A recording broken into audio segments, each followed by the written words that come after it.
El Chino Antrax, the highest-ranking hitman of Sinaloa cartel, whose life ended up in a tragic death caused by his associates, has a life story that is more eventful and tragic than movies. In today's video, we will talk about El Chino Antrax, a well-known hitman of the Sinaloa cartel. How did Jose Rodrigo Arechiga Gamboa become El Chino? What made the cartel members kill him? Watch the whole video to find out exactly how he has been assassinated. Welcome back to Just Crime, where we tell you the craziest stories. Are you ready? Let's start. El Chino Antrax, also known as Jose Rodrigo Arechiga, was a professional hitman and drug lord. He was born on the 15th of June in 1980 in Culiacan, Sinaloa, Mexico. El Chino Antrax was a famous criminal with a net worth of an astonishing $1 to $5 million. He was one of the highest-ranking members of the Sinaloa Cartel, an international crime organization. He is the founder of the armed security squadron and group of assassins called Los Antrax. Jose Rodrigo Arechiga Gamboa's life could have been completely different if things had turned out the way he wanted. He wanted to be a pilot in the Mexican military, but he was deemed unfit for service. He couldn't pass the physical exam as he suffered from the devastating skin condition psoriasis. He then tried to get a degree in architecture, but had to drop out after 3 years of studying as he needed to provide for his wife and daughter. So he decided to get to work, and the pathway that opened up for him changed everything. The transformation of a normal guy, Jose Rodrigo, to El Chino Antrax, the well-known hitman, began from here. It was his childhood friends, the boys he grew up with next door in Culiacan, Sinaloa, who introduced him to the mighty Sinaloa cartel. Their father was Ismael El Mayo Zambada Garcia, who ran the most powerful drug cartel in the world. He ran the cartel alongside other leaders like El Chapo. El Chino was the first tasked with small errands for the cartel. Antrax worked for the cartel as a protector of Vicente Zambada Niebla, also referred to as El Vicentillo, till 2008. But then his role and responsibilities built up over the years, making him the leading member of the Sinaloa cartel's brutal hit squad, Los Antrax. He was named after the nerve agent Anthrax. Los Antrax was an armed enforcement group that protected Sinaloa cartel leader Ismael El Mayo Zambada and his sons, which meant proactively going out and killing potential threats to one of Sinaloa cartel's main leaders. For many years, Chino defended the Sinaloa cartel's interests. El Chino was not hesitant to do anything for the cartel. He even murdered people in the interest of the cartel. I would like all of you to do something in my interest too. Don't worry, you don't have to kill someone. All you have to do is like, share, and subscribe. Now, let's get back to the video. Los Antrax was involved in Mexico's bloodiest confrontations in the past decades. El Chino was involved in killing people and putting together groups or platoons of armed men to go to war. Chino headed one of the most ruthless and effective groups of assassins. In 2011, Francisco Arce Rubio, a high-ranking gang leader close to El Chino, was murdered whilst he was at an indoor soccer game in Culiacan by rival members of Los Mazatlecos. After the death of Arce Rubio, El Mayo Zambada withdrew El Chino from the day-to-day activities of Los Antrax until he sorted things out.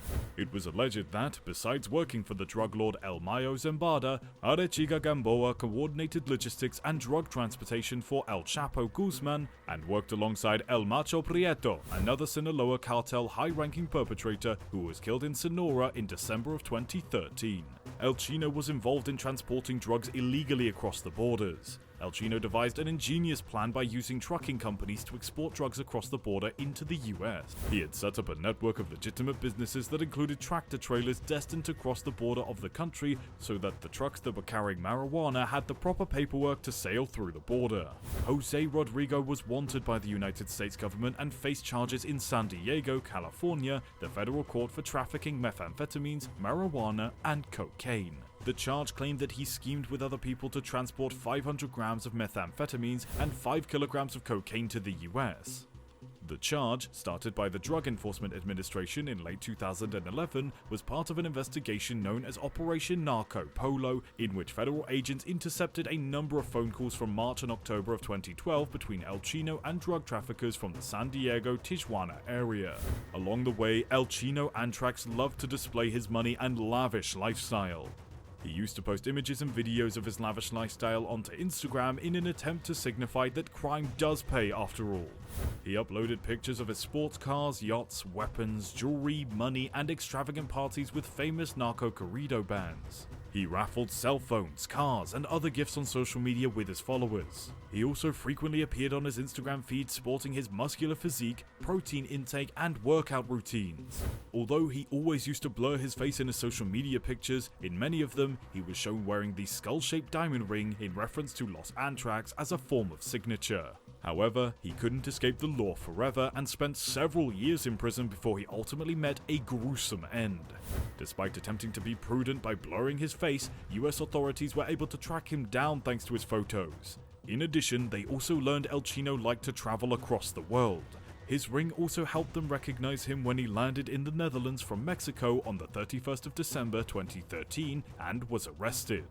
He was arrested in the Netherlands whilst attempting to enter the country using a false name. According to officials, El Chino traveled with the fake name of Norberto Siqueiros Garcia, which belonged to a deceased Mexican man at the time of his arrest. After his arrest, he was transmitted to Vught Maximum Security Prison.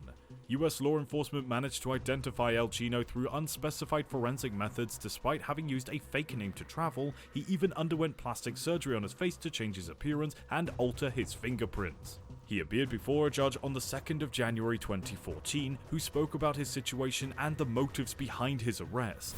The Dutch authorities confirmed that El Chino had been arrested at the request of the US government, who had contacted Interpol to assist them in arresting the drug lord for charges related to drug trafficking. Jose Rodrigo Arechiga Gamboa pleaded guilty in federal court, admitting that as a high-level member of the Mexico-based Sinaloa cartel, he and his co-associates coordinated the transportation of tons of cocaine and marijuana into the United States and ordered or took part in cartel-related violence activities. He also agreed to forfeit $1 million in drug trafficking proceeds. According to the court archives, the DEA has documents under its possession that prove that El Chino participated in at least 50 drug trafficking shipments between Mexico and the United States. Before his sentence was declared in the courtroom in December, he told the judge that he was truly ashamed and promised to never again live in the wrong way and that he would like to be able to work honestly. After being in custody in the United States for over 6 years, El Chino was sentenced to 7 years and 3 months in US federal prison. He was released to house arrest on the 3rd of March 2020 to serve the rest of the 7-year and 3-month prison sentence. However, his girlfriend, Yuriana Castillo Torres, was kidnapped by armed men and murdered in Culiacan on the 6th of May 2014, whilst El Chino was still in prison. On May 9th, he violated his parole by going into hiding whilst he was supposed to be under probation supervision for the following 5 years. But when a US probation officer visited his new place for a scheduled check-in, El Chino was gone. The only thing he had left behind was his cell phone, and his probation officer reported him missing.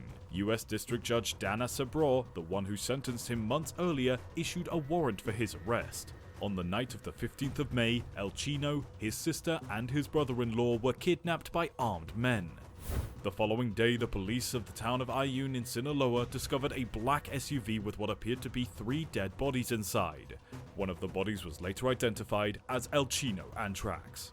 He was shot dead and wrapped in cloth. His head was covered with a black plastic bag. The other 2 dead bodies belonged to his sister and his brother-in-law.